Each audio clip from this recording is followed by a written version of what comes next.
हमारे channel Bajrang studies में आप सभी का मैं रवि अग्रवाल हार्दिक स्वागत करता हूं। आज हम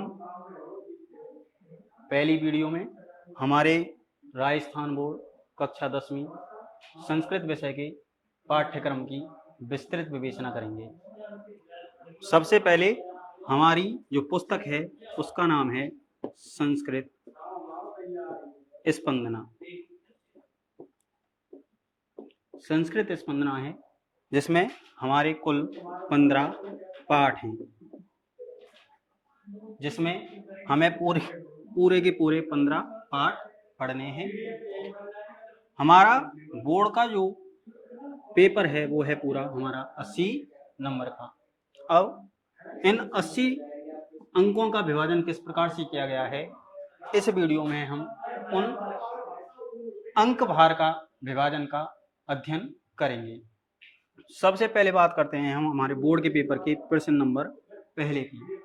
पहला जो प्रश्न होता है हमारा वो ये होता है कि हमें हमारी पाठ्य पुस्तक में से कोई 2 गद्यांश दिए जाते हैं, जिनमें से हमें किसी एक गद्यांश की सप्रसंग व्याख्या करनी होती है, जिसका अंक भार है 5। अर्थात जो हमारा पहला प्रश्न होता है वो होता है कि दिए गए गद्यांश में से किसी एक की हिंदी व्याख्या कीजिए और अंक भार है उसका 5 नंबर।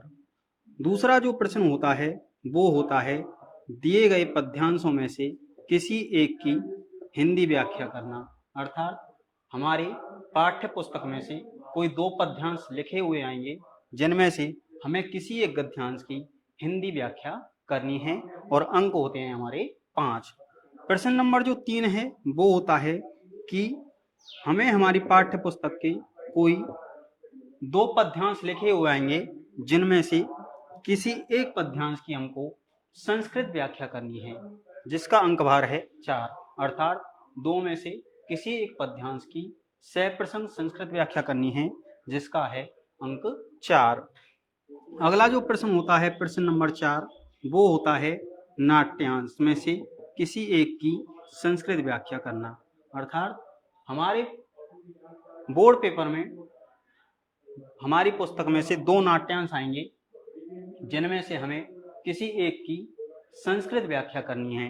हमारी पाठ्य पुस्तक में 2 नाट्यांश दिए हुए हैं। एक तो है पाठ नंबर 4 जिर्वस्व सिंह दंताते गणेश, और एक है पाठ नंबर 11 जिसका नाम है स्वदेशम कथम रक्षेयम। इन दोनों ही पाठों में से थोड़ा थोड़ा सा नाट्यांश हमारे लिए व्याख्या करने के लिए आएगा, जिसका अंक भार है 3 नंबर। अर्थात जो नाट्यांश है ये कुल हमारे 3 नंबर का आएगा। तो इस तरह से हमारे कोर्स में जो व्याख्याओं के लिए प्रश्न हैं वो कुल 17 नंबर के प्रश्न हैं। अब बात करते हैं अगले वाले प्रश्न की। प्रश्न नंबर जो 5 होगा वो ये होगा, हमें हमारी पाठ्य पुस्तक में से कोई 8 प्रश्न दिए हुए होंगे। हमें हमारी पाठ्य पुस्तक में से कोई 8 प्रश्न दिए हुए होंगे, जिनमें से हमें किन्हीं 6 प्रश्नों के उत्तर लिखने हैं।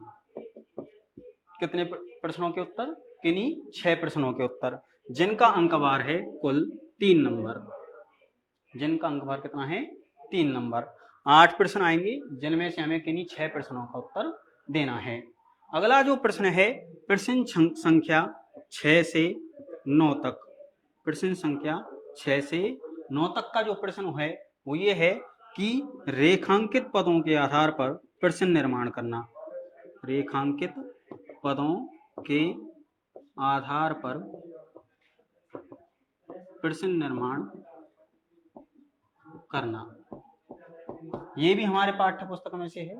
मतलब कि 4 प्रश्न आएंगे, जो कि जिनमें से एक एक शब्द प्रत्येक में रेखांकित होगा, और उस रेखांकित शब्द के आधार पे हमको क्या करना है? प्रश्न निर्माण करना है, जिसका अंक भार है कुल 4 अंक। जिसका क्या है? 4 अंक नंबर है।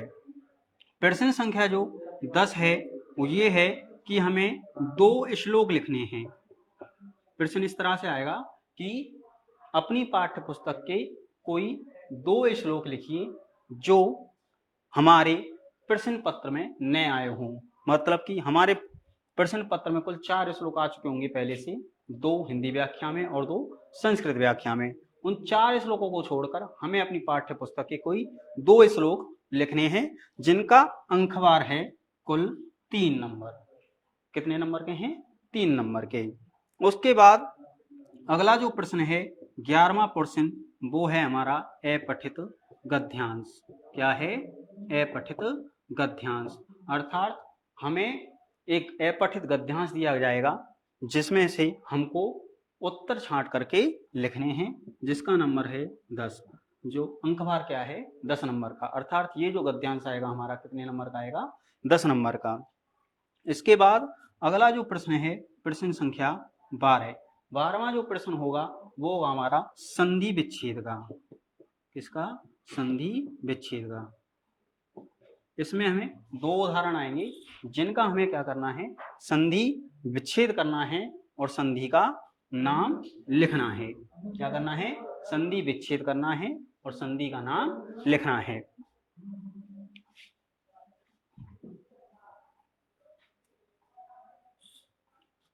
इसके बाद जो अगला जो प्रश्न होगा हमारा 13वां प्रश्न, वो होगा संधि का।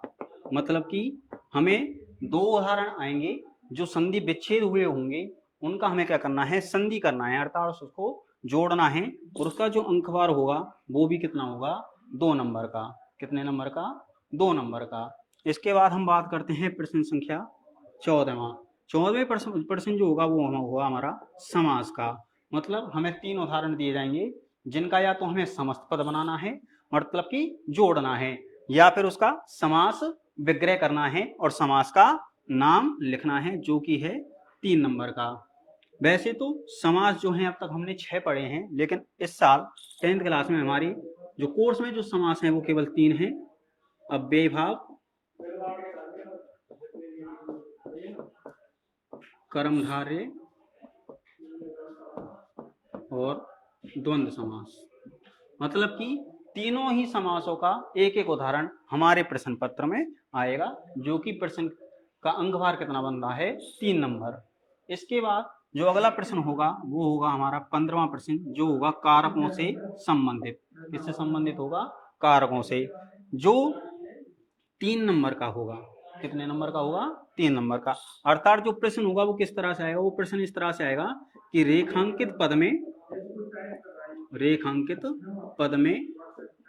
विभक्ति कौन सी है और उसका कारण क्या है।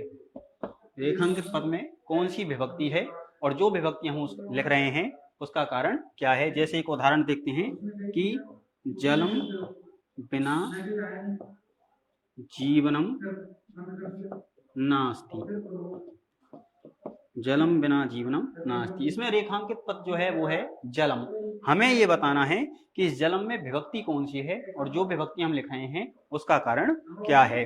तो इसमें जो विभक्ति है वो है हमारी द्वितीया विभक्ति, और जो इसका कारण है वो है बिना शब्दस्य योगे। क्या है? बिना शब्दस्य योगे। अर्थात इस तरह से हमारे प्रश्न पत्र में कुल 3 उदाहरण आएंगे जिनमें हमें क्या करना है? विभक्ति और उसका कारण लिखना है। इससे आगे जो प्रश्न होगा हमारा वो होगा 16वां प्रश्न। जो होगा वो क्या होगा? 16वां प्रश्न जो होगा वो होगा हमारा प्रत्ययों से संबंधित। किससे संबंधित? प्रत्ययों से संबंधित। अर्थात जो 2 उदाहरण आएंगे, ये प्रश्न जो होगा वो 2 नंबर का होगा। इसके 2 उदाहरण आएंगे जिसमें हमको प्रत्ययों को जोड़ना है, प्रकृति और प्रत्यय को जोड़ना है। इससे अगला जो प्रश्न होगा वो होगा कि प्रत्यय से संबंधित ही होगा, जिसमें हमको प्रकृति और प्रत्यय को अलग अलग करना है। मतलब कि उसे अलग अलग करना है, प्रकृति उसमें क्या है और प्रत्यय उसमें क्या है। और ये भी क्या है? हमारा 2 नंबर का प्रश्न है।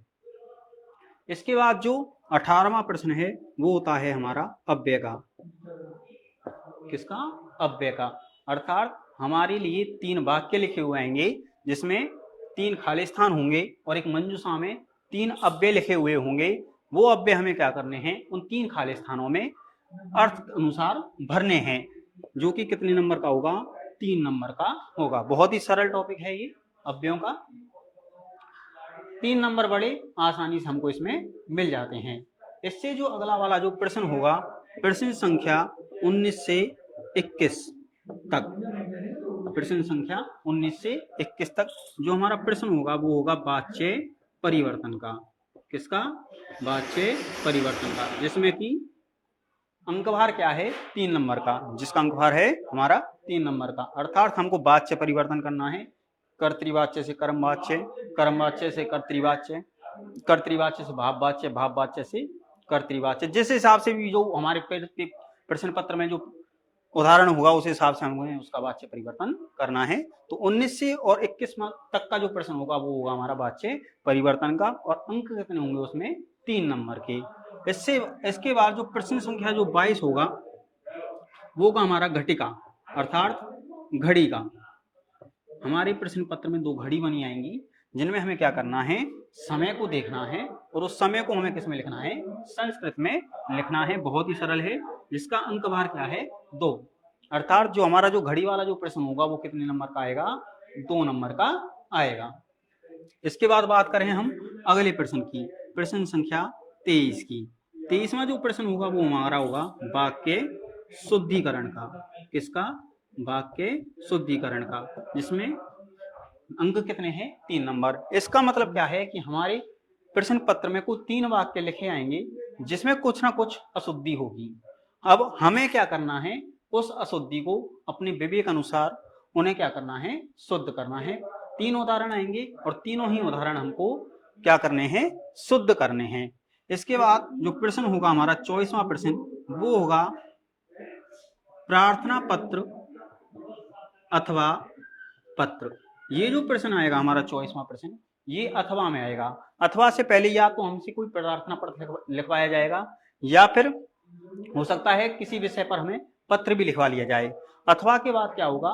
एक पत्र लिखा हुआ आएगा, जिसमें 8 रिक्त स्थान होंगे, और उसके साथ एक मंजूषा आएगी, और उस मंजूषा में दिए गए शब्दों के आधार पर हमें उन रिक्त स्थानों की पूर्ति करनी है। और जो ये प्रश्न होगा वो कितने नंबर का होगा? 4 नंबर का। अर्थात इस जो 24वें प्रश्न का अंकभार क्या है हमारा? 4 नंबर का। ठीक है। इसके बाद जो 25वां प्रश्न होता है वो होता है हमारा वार्तालाप का।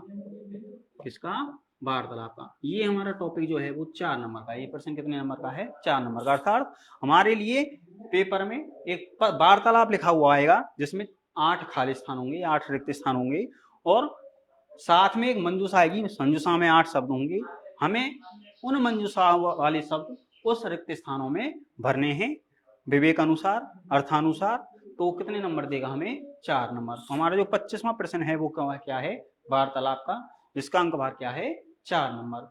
इसके बाद जो प्रश्न संख्या 26 है वो है हमारी संस्कृत अनुवाद का।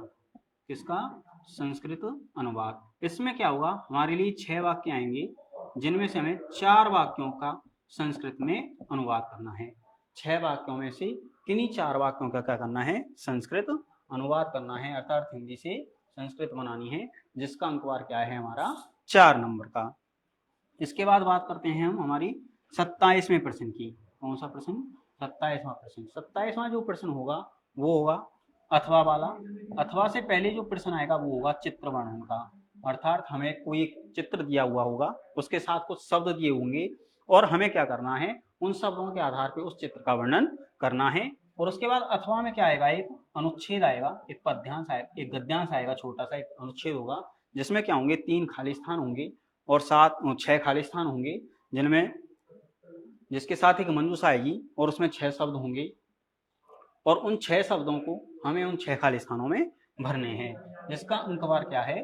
3 नंबर का है। इसके बाद जो 28वां प्रश्न होगा वो होगा हमारा कथाक्रम संयोजन। कथाक्रम संयोजन अर्थात हमारे प्रश्न पत्र में कोई 6 वाक्य होंगे किसी कथा के, जो अव्यवस्थित होंगे। क्या होंगे? अव्यवस्थित होंगे, जिन्हें हमें क्या करना है? आरोही क्रम में जमाना है। अर्थात पहले क्या घटित हुआ, फिर उसके बाद क्या घटित हुआ, फिर उसके बाद क्या घटित हुआ, इस तरह से हमको वो जमाने हैं। और इसका अंकभार क्या है? 3 नंबर का। हमारा जो अंतिम प्रश्न है वो कथाक्रम संयोजन है, जिसका अंकभार क्या है? 3 नंबर। तो ये जो है हमारी 10वीं कक्षा के संस्कृत विषय की प्रश्न पत्र के अंक भार का विवेचन था। अगली वीडियो में हम एक एक टॉपिक पर विस्तृत वर्णन करेंगे, विस्तृत पढ़ाई करेंगे। इसलिए आप हमारे चैनल बजरंग स्टडी को सब्सक्राइब करें, अत्यधिक शेयर करें और अपने मित्रों को साथ भी इसको बताएं। धन्यवाद।